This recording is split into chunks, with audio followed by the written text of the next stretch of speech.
Everybody, it's time again for lunch therapy.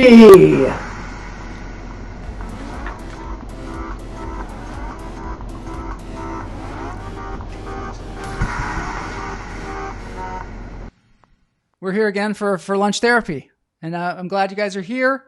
I am enjoying myself. This is a little bit of lunch. It's a little bit of therapy. It's a little bit of laughs. I took in a lot of breaths today. Yesterday I was watching this video, Russell Brand and Wim Hof. I don't know if you guys know who Wim Hof is, but Wim Hof is a guy who he's known for taking cold showers. He's known for taking cold showers, but he's also known for having healed himself many times and keeps himself in great shape because he's into a lot of things. Breathing exercises is one of them, and taking cold showers is another one. And we got a comment from Facebook, David Niker, great comedian, by the way. And he says, "Yo, can I order lunch?" Yeah, we're gonna have to get some like affiliation through like Postmates or something like that, or Seamless, so that you guys can order lunch during the thing. I haven't eaten lunch during lunch therapy yet, but at some point I will. Check out David Niker's show. He has a recorded performance that you can get if you Google David Niker. Anyway, so we're streaming to Facebook today. We're streaming to Twitch, and we're streaming to YouTube, of course, my YouTube channel. This is a little thing for the Twitch people out there, because I know that they're into video games, and so I brought my favorite video game, and I could do commentary on Pong. We'll do that in the future, because I don't know how exciting it could be to be Pong. My friend got Pong when I was a kid. He had it. Oh my, yeah, we got a Twitch follower. Yes. All right. So we got a Twitch person. We can have comments from Twitch people. We can have comments from Facebook. We can have comments from wherever you guys, hang out. And unshavable.com. That's David Niker's website. Unshavable.com. He's a hilarious comedian. You've probably seen him before. Get out there and support. I should put up a virtual tip jar. I am doing that next time. So one thing, I like this to be a little dangerous, a little bit, not too dangerous, but I like live comedy. The idea of doing live comedy with just a chat room is a little dangerous. And, I'm going to do something today at the end of the show. This is my teaser for the end of the show. The show's like a half an hour long. At the end of the show, I'm going to do something that takes me out of my comfort zone. And no, Todd, I'm not going to take off my clothes, but not this time at least. This is a pretty clean show. You can invite your kids to watch. They can come on Twitch. They can come on, all the different things. On Friday, we're going to have a live guest, Cynthia Levin, comedian for the generations. I mean, one of the greatest comedians that ever lived and my mentor is going to be on Friday, and we're going to just, yuck it up. She's going to come Skyping in. Of course, she's not going to be physically here. Just a little note to those people that have not seen the show before. We just stay away from the whole horrible thing that's going on in the world. This is just a little bit of relaxation, a little bit of fun, a little bit of lunch, a little bit of therapy. I'm going to take in a deep breath. Hold it. I'm going to let it out. I'm going to take it in. And I'm going to let it out. Oh, yeah. Neil Phillips says she'd better be funny. And you know what? She's hilarious.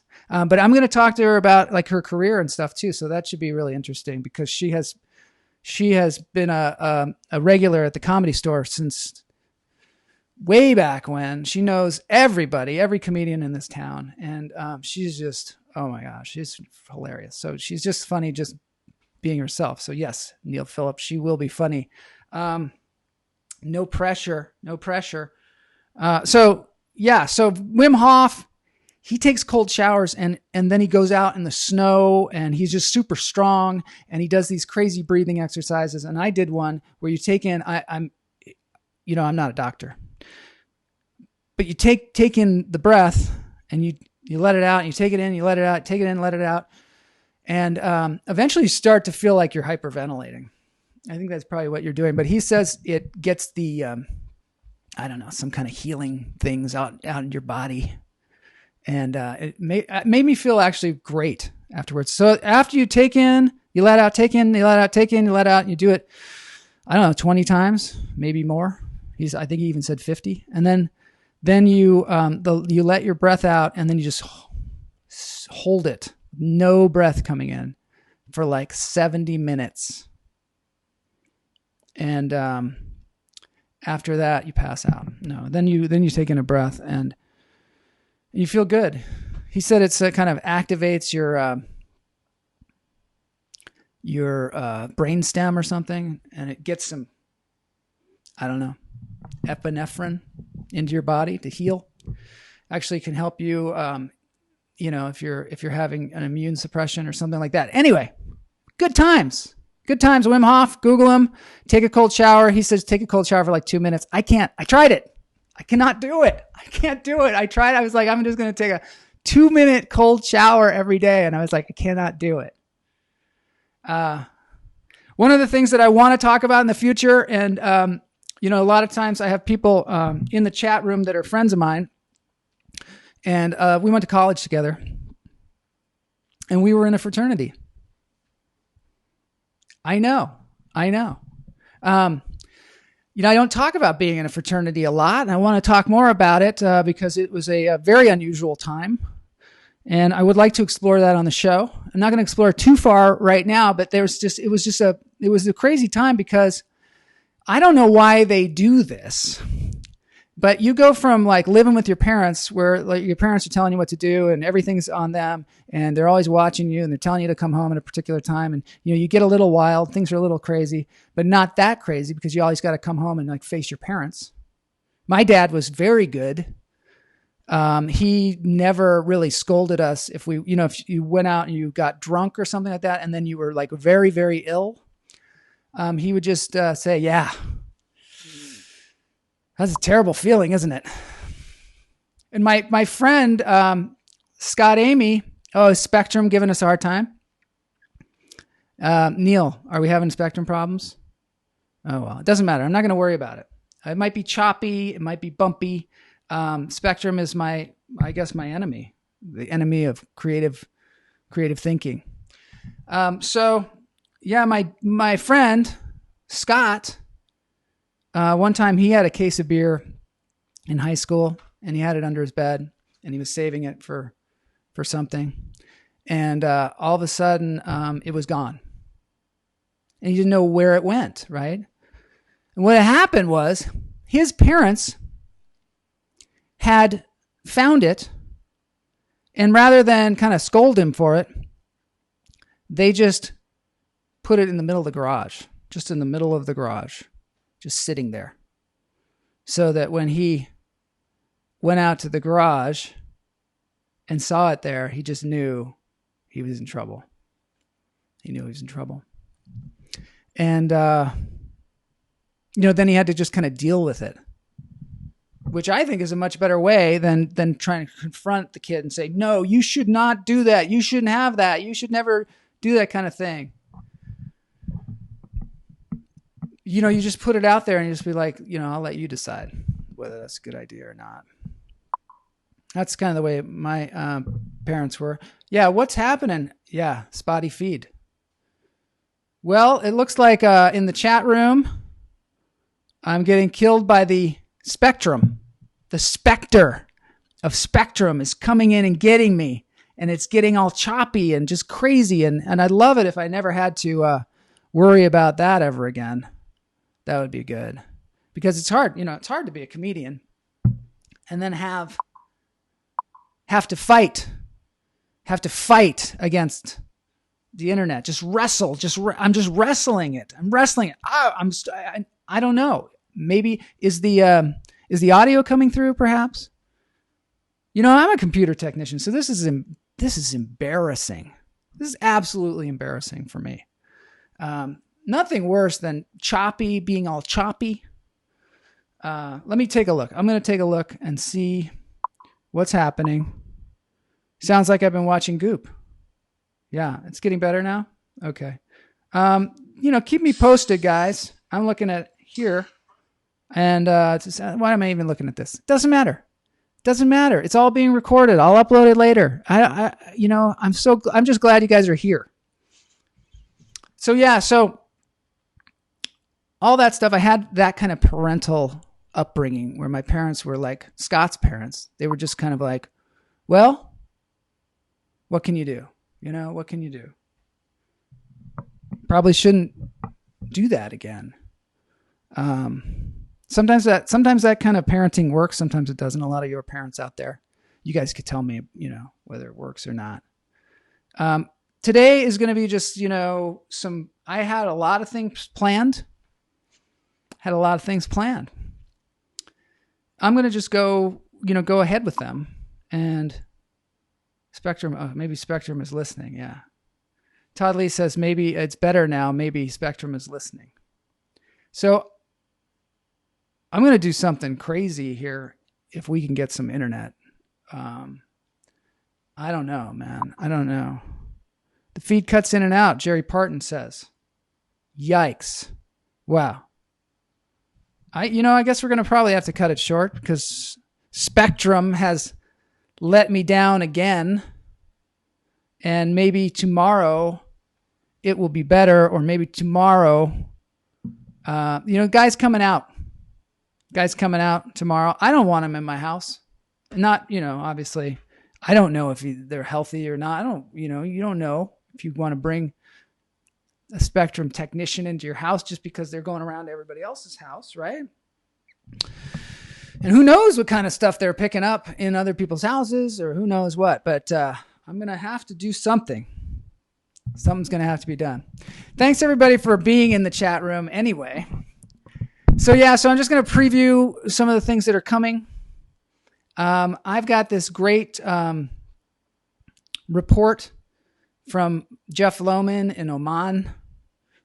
Jeff Lowman is my friend who, has the Homer Simpson doll that he takes around the world. And he's also a teacher, and he's also a fantastic guy. And he's got another report. We've had him on the show before. I'm going to have to save it. I'm going to have to save it for a time when the streaming is not so horrible. And, what can you do? Also, in the future, we're going to delve into the idea of what it was like to live in a fraternity, because that, a lot of people, some people, I don't know, people in my community are like, oh God, and that when I was in a fraternity too, which was, some of my best friends are from there. When I was growing up, when I was in high school or whatever, the only thing I knew about fraternities was that they, like Animal House. I don't know if you guys saw Animal House. I don't know why they haven't remade that movie, but it was so good back then. But it didn't seem like a place where you actually wanted to live. I remember the guy, John Belushi, classic film. We need to roll the Colonel. We definitely need to roll the Colonel. Todd Lee is correct. When it gets all choppy and when it's just ridiculous, you got to roll the Colonel. Shuck the Colonel. I like Shuck the Colonel. Shuck the Colonel's pretty good. We're going to shuck the Colonel. We're going to shuffle off this mortal coil. That's my Shakespeare training. Had years of Shakespeare training. That's from Hamlet. I don't want to be too impressive, but when the internet is letting you down, you kind of have to pull out the big guns. The Shakespeare, the Strindberg, the Uta Hagen, all the work, all the preparation work that I have done to be here in front of you today, to share the many talents through the choppy internet. So Animal House was the only thing I knew about fraternities. And my friend Brian, he was like, we got to go Rush. And I was like, Rush? I like Rush. I mean, Rush is one of my favorite bands. In fact, Tom Sawyer is, I used to listen to that over and over and over again. I don't know if you guys like it. Don't shut it down. Oh, we're good. And we're good. Yes. I hear that the internet is all good. Keep me posted because I'm neurotic about this stuff. I've become completely neurotic. Hey, we have somebody from Twitch. Hakim, so good to have you here. Woha, this is the stand-up. This is a stand-up show. And, usually it's much more concise. But today we've been having internet problems. So we're just, we're freeform. It's very dangerous though. I like to be like on the edge of this thing, just really on the edge. And so I thank you for being here. Hakim. I do stand-up. I like to say we sometimes because it sounds like a bigger organization, but it's really just me and Boney. And Boney's, he's a good dude. He talks sometimes. Hey, I'm Boney. Yeah. But yeah, so anyway, in a fraternity, it was crazy. He said, my friend said, hey, let's go Rush. And we're in high school, and I'm like, Rush. So it turns out it's a party and it's free and it's all the beer you can drink and it's in some house where the floor is all sticky and they try and court you like you're some kind of, like you're on in like a beauty pageant or something, but I don't know what they're judging you on. They're judging you on how cool you are.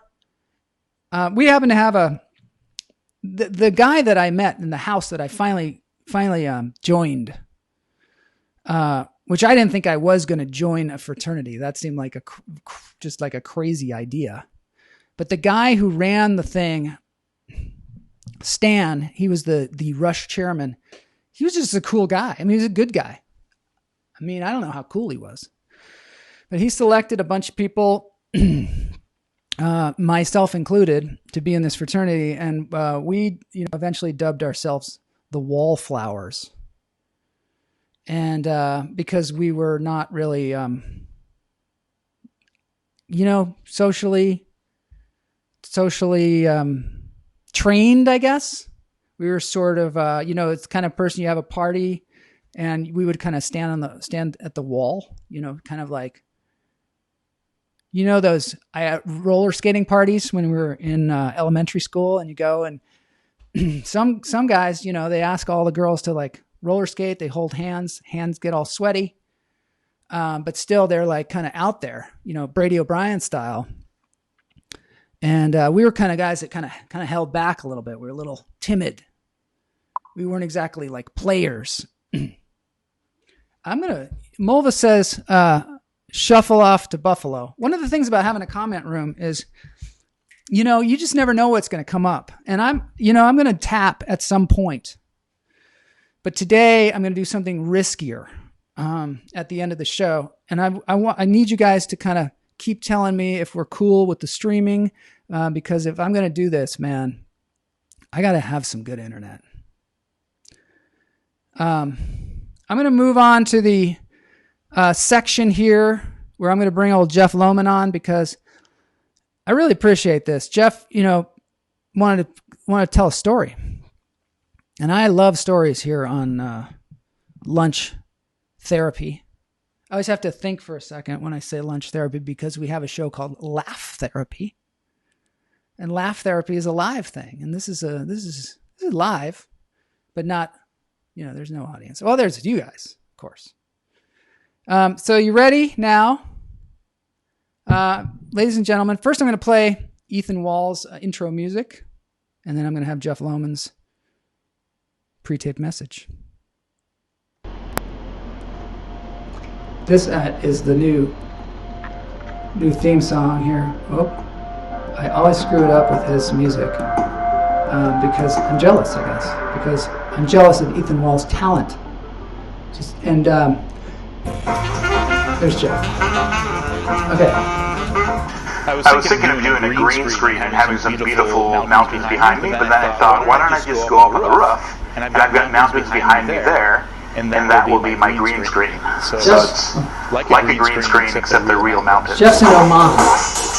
He's all the way across in the my other side of last the world. recording, I was talking about life in Madrona Middle School and what it was like to be an underachiever. So I have another tale of underachievement, another adventure of being mediocre. This is the high school sports episode.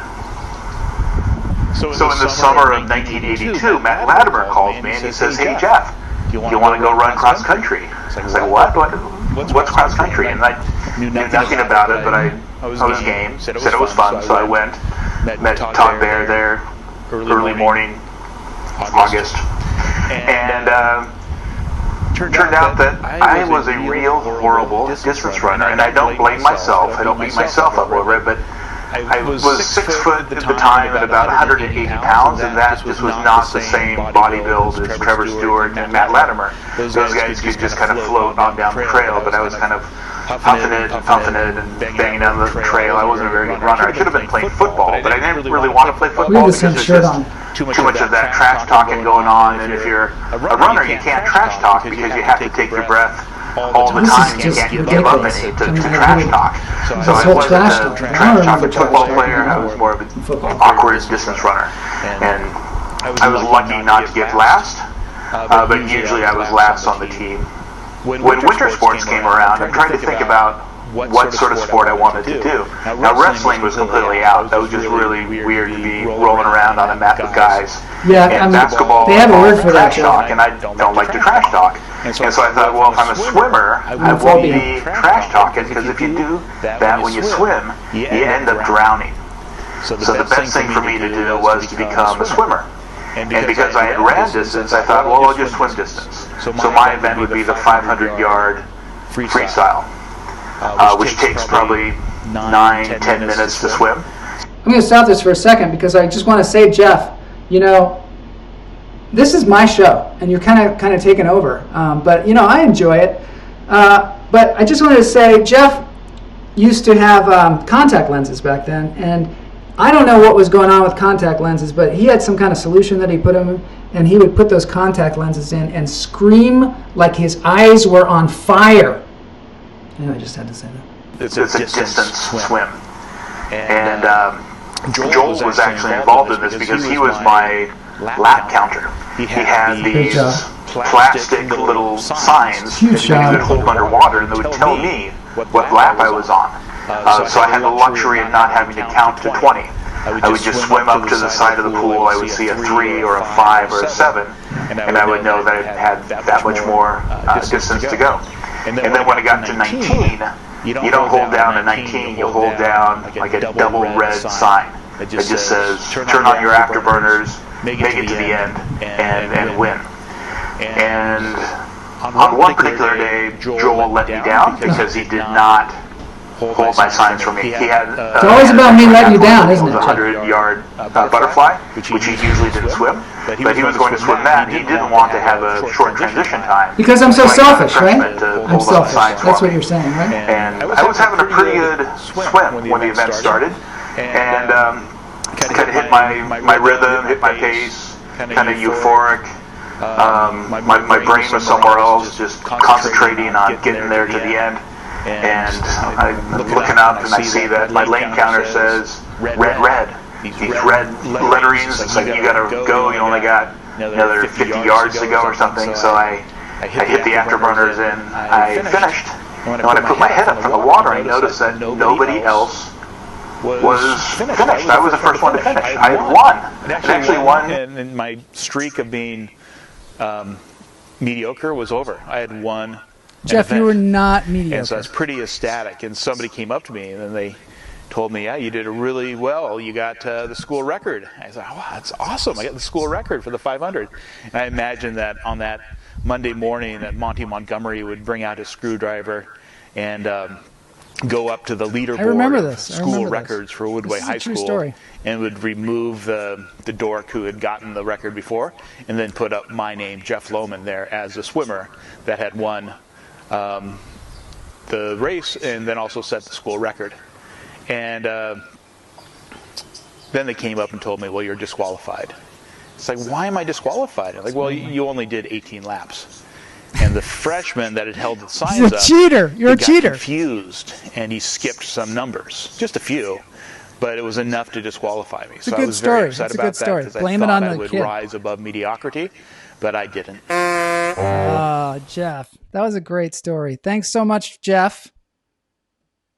Thanks, Jeff, for coming on the show. And, just the content that I get from this guy, so important to me.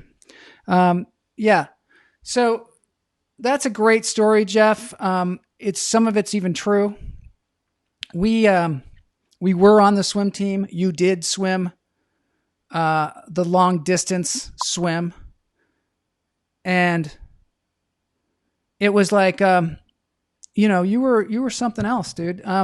We used to actually, after we practiced, we would go into the hot tub, and the hot tub, all of us would sit in the hot tub, and we had this thing that we do when someone else came in the hot tub that we didn't know, like some older person.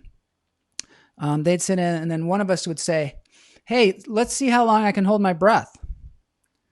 And then one of us would go under, and underwater they had little air bubble jets. There's just air came out of there. So you would go down there and just suck air out of that thing. Not very hygienic, but we would just suck air out of the thing, and you could be down there forever. And so like we just casually say, the guy would say, I'll time you. And you'd go down there and you'd be down there for, 10 minutes or so. And then if the other person wasn't getting panicked, you'd be like, oh, I forgot. How long's he been down there? And then they get all stressed out. And then the thing to do would then be the person who was underwater would come up and not even take in a breath. They'd just be like, they'd just look and say, how'd I do? And we'd be like, oh, you did like 15 minutes this time. And then the other person oftentimes would get so excited. He'd get so excited. Like maybe you broke a record or something. We got to find out what the record is for this thing. And then, we'd all get a good laugh. I've got one more thing I'm going to do here, and is the internet good? Is it good? So I had this, echo is gone. Nice. I had this friend when I was growing up, super good friend of mine. And I don't know if you guys have had those kind of friends when you were really young. And back then, they would, when they moved out of town, you could maybe write letters to them, but you'd basically never see them again if they moved far enough away. And if you had a really close friend like that, it was kind of heart-wrenching, right? Because this guy, we used to hang out every single day when I was very tiny. We went to school together. We went to church together. We would sneak out at night. He would come and just put his head in my window. And it was horrifying because he would do it like this. And I just suddenly look and there'd be that face in the window. And we had this ladder that went up to my window. So I would climb out, 10 o'clock at night, just a couple of little kids running around the neighborhood, and we'd spy on people. And we just had we had a lot of fun. I remember saying to him one time, if your friend goes crazy, do you go crazy too? And he said, are you talking about me? And I was talking about him. But anyway, he moved away when we were very, very young. I don't know, maybe 4th, 5th grade, something like that. And as time went on, we, completely lost touch. And I was terrible. I'm terrible with the mail. I'm challenged. I cannot mail a letter. It's really hard. I can't mail birthday cards. I just have a hard time with it. I'm like, it's dysfunctional, my relationship with the Postal Service. But I did lose him. And, I lost touch with him.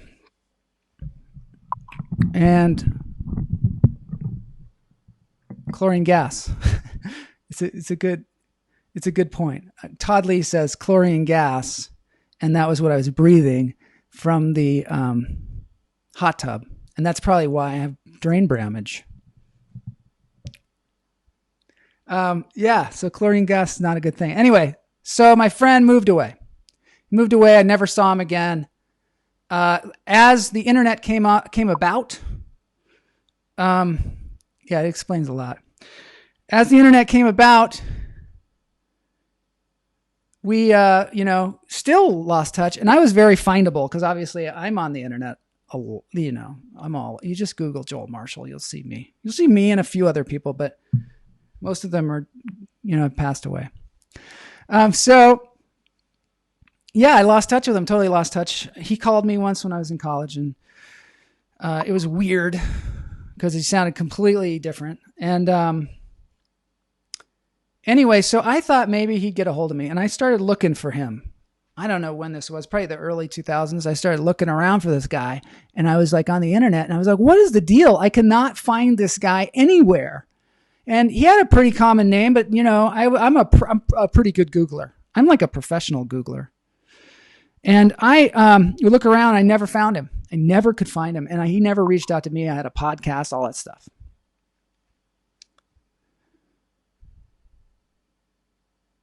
So I wrote a song about him. Yeah, I was in Harriet Schock's, songwriting class. Harriet Schock wrote Ain't No Way to Treat a Lady. Shout out to Harriet Schock.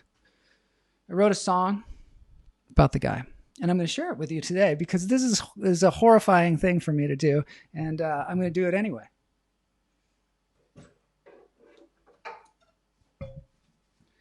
It's dangerous comedy, dudes.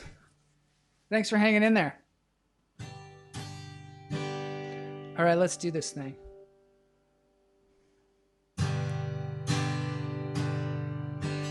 Last time we met, you wore that Mighty Mouse shirt. Didn't look at me then, you stood there kicking at the dirt. There was nothing to say, you were moving away.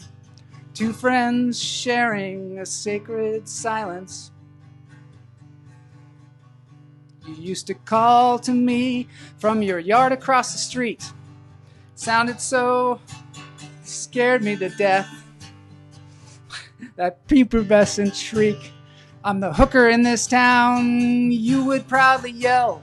Didn't know what a hooker was, knew they were tough as hell. Now there's no sound from you, not even a peep. Are you living in prison or dead on the street? Did our friendship mean nothing? Did it mean too much? That sacred silence that keeps us out of touch. You called me back in college, out of the blue. You sounded so different, I didn't know it was you. You made that hooker sound before you hung up the phone. I didn't recognize it, did it make you feel alone? I have since gotten together with other childhood friends who bragged about their barbecues and leased Mercedes-Benz. Friendship couldn't stand the bright lights of present day. Perhaps it's best to leave these things, let memories slip away.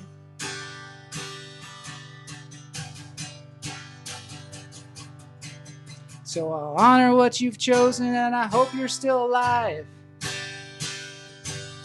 Your sister's see-through pants I'll remember till I die.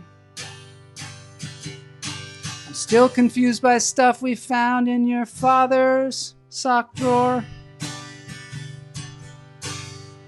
But I'll honor what you've chosen, and I hope you'll come back for more.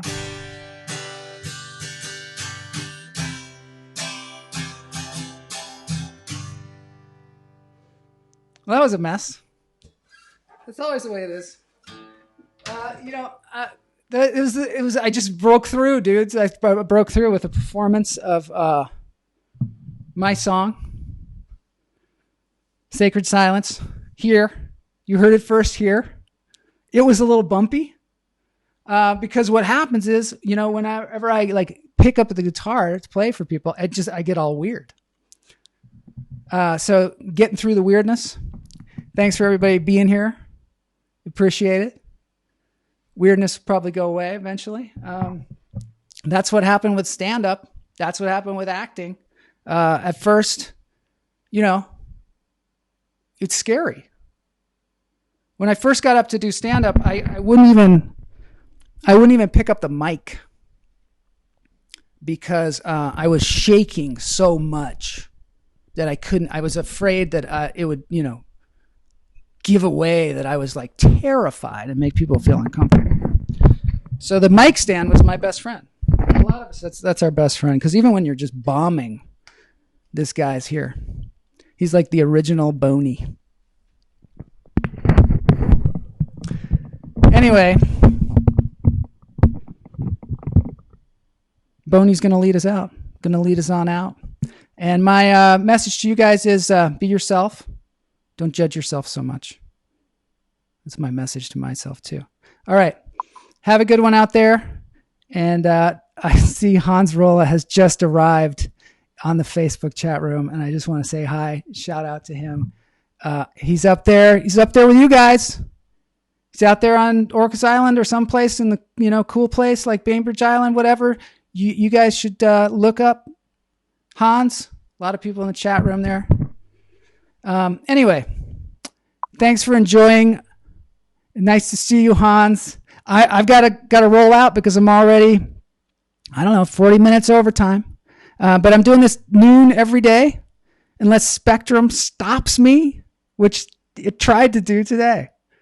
All right. I'll catch you all later.